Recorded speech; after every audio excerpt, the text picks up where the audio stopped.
Good morning. We are on the module of links and connections and assembly. Just these tiny little decisions that you make in your work, they impact what jewelry really is about. So this, is all about these type of attachments for swing, for movement. I'm gonna be showing you connections with the tassels. I'll be showing you just a number of different links, leather, putting together your leather, how to really put it together tight to last. If you wanna use wood in your work, I'm gonna be showing you a wood attachment and how to really get pieces like this attached in the most unusual ways. This really is an important element if you're doing heavier, bigger pieces. I can tell you that to build a piece like this and to make it work, it is anything but chaos.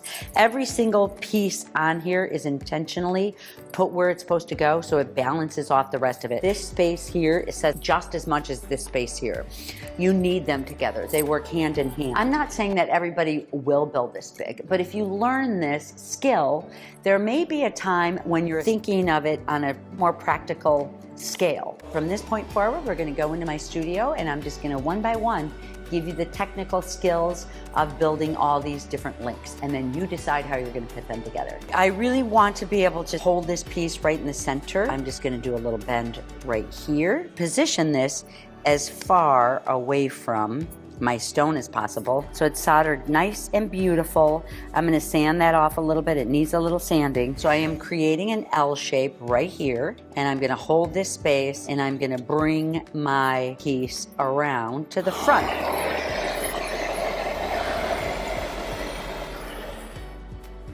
There we go. So I'm bringing this around and just doing a nice wrap. Here is my palette that I'm going to work with. With the small pieces, I'm just going to pull it and bring it through. Cut all your ends. This is where my techniques and my studies of ethnographic jewelry really comes into play. It's going to take a little dollop like this and put it right inside.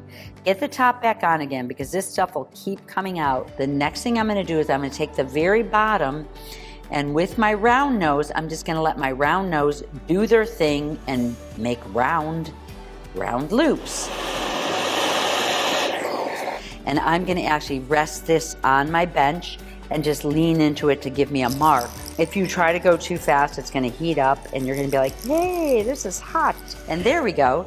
This is done without glue. I'm going to be able to get a lot of swing. If I can do a wrap, a nice tight wrap, it'll actually secure and hold everything in place. It is very, very important to do your authentic work because you're really putting something out there that no one else can put out there. It's hard in many ways, like many artists face, because you are exposing your work.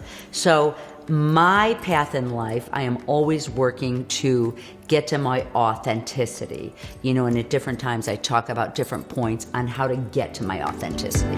This chapter, really, you're gonna be able to get in and pull things together and build some pretty cool stuff. Please go into your studio and explore all different ways to build toggles and use these links in your work. So you guys enjoy, don't worry about making mistakes, and explore.